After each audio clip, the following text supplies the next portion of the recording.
Obyvatelia panelákov majú rôzne názory na to, ako by si mali medzi sebou rozdeliť účet za kúrenie. Vyúčtovanie za tento rok navyše skomplikuje aj nová vyhláška. Podľa nej musia na centrálne dodané teplo začať prispievať aj majitelia bytov s vlastným kúrením. V bytovke v Starej Turej má vlastný plynový kotol polovica z 18 vlastníkov. Kým doteraz platili za teplo len svojmu dodávateľovi plynu, po novom musia platiť aj tzv. Základnú zložku. Tá sa počíta podľa plochy bytu a pokrýva aj náklady za vykurovanie spoločných častí domu.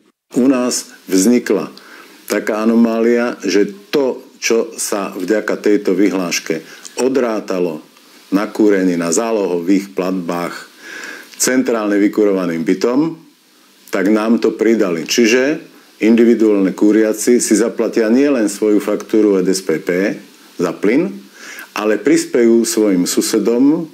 Základná zložka sa rozpočítava aj medzi byty a nebytové priestory, ktoré sú odpojené od vykurovacej sústavy v objekte rozpočítavania. Dôvodom úpravy vyhlášky sú prestupy tepla a spravodlivejšie rozpočítanie nákladov na teplo.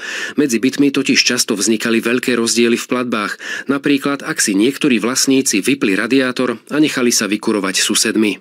My nemáme mimoriadne zaizolované jednotlivé byty medzi sebou tak, aby sme dokázali zabezpečiť čo najmenší prestup tepla medzi bytmi, vzájomne medzi bytmi a chodbou, medzi nebytovým priestorom a bytmi a podobne. Podľa nespokojných vlastníkov však vyhláška vôbec nezohľadňuje prestup tepla, ktoré vznikne práve v bytoch s individuálnym kúrením.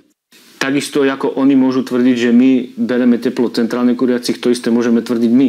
Že oni, keď ešte nezačala vykurovacia sezóna centrálneho kúrenia, že oni môžu teplo brať od nás. Keď berieme do úvahy, že tá fyzika nepozerá na žiadne vyhlášky a tie fyzikálne zákony tie jednoducho platia, ten prestup tepla samozrejme platí oboma smermi. Ministerstvo hospodárstva v súčasnosti analyzuje podnety vzniknuté v súvislosti s uplatňovaním vyhlášky 503 z roku 2022 a je pripravené výsledky tejto analýzy zohľadniť v rámci prípadnej úpravy tejto vyhlášky. Michal Čabák, RTVS.